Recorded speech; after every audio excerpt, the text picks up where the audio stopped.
Today we're not really making anything. We're just going to do a simple repair of this pillow.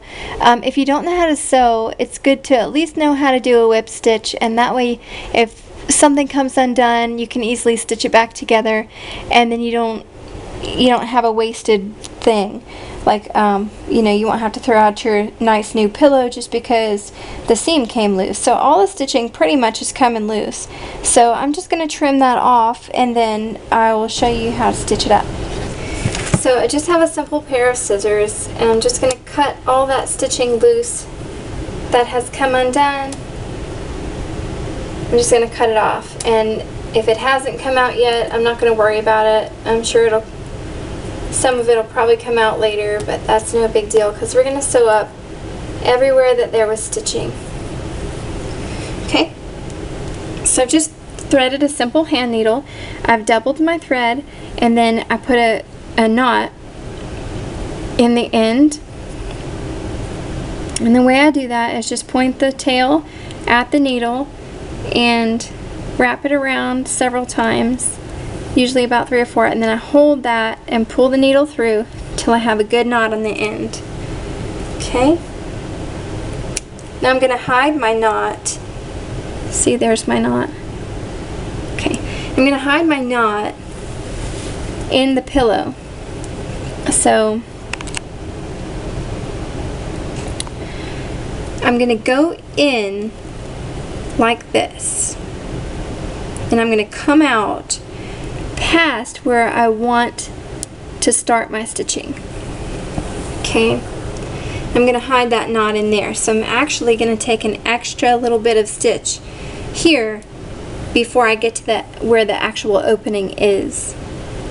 Okay, so I'm just going to insert the needle. I'm not going to take a big bite with it, just a small one.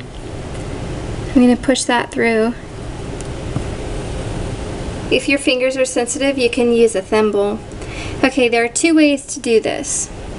2 ways that I will show you how to do. So one is that you could just move over a little bit and take another bite and come out, move over a little bit and take another bite and come out. The other way is that you can put it in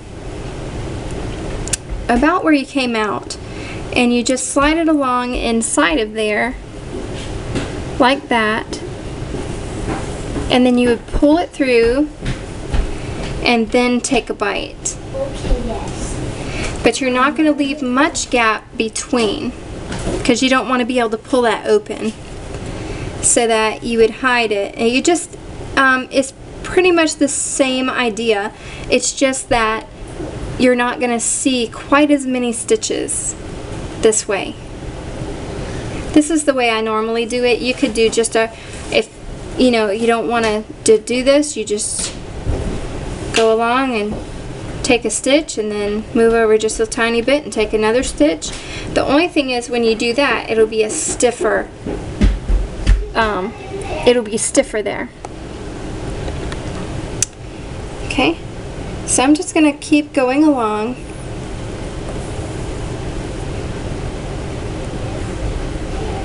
Like this. Still out there. Insert. Because I don't have Okay. Let's see. Stitch. I know they look at there. Come out, Ash. Insert.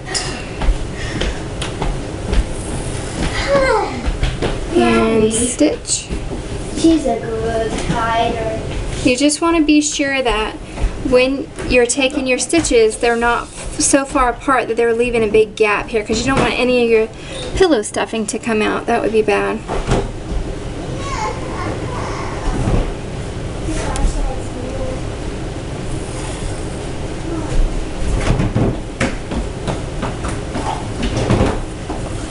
Everything looks so big.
Okay, and somehow I ended up with a little pucker right here. That's okay.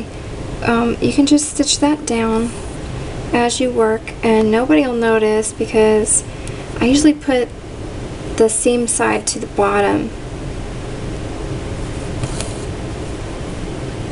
So I'm not going to stop right where the hole ends. I'm going to keep going beyond that just a little bit, and that way I can be sure that my stitching is going to hold. And to end off, I'm going to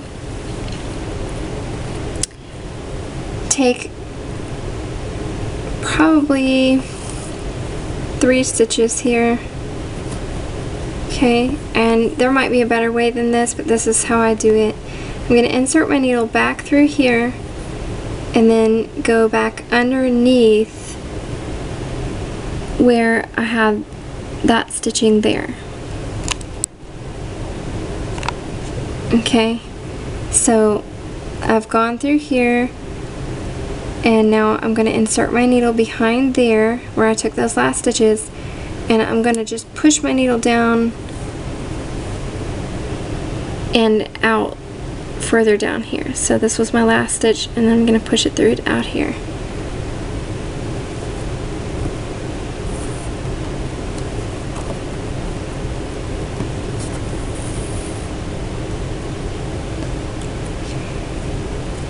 And somehow it is I've gotten a little loop there.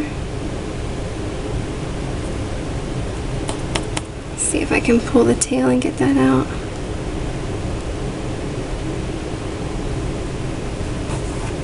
Yep. Okay. So there it is. I'm just gonna clip my threads.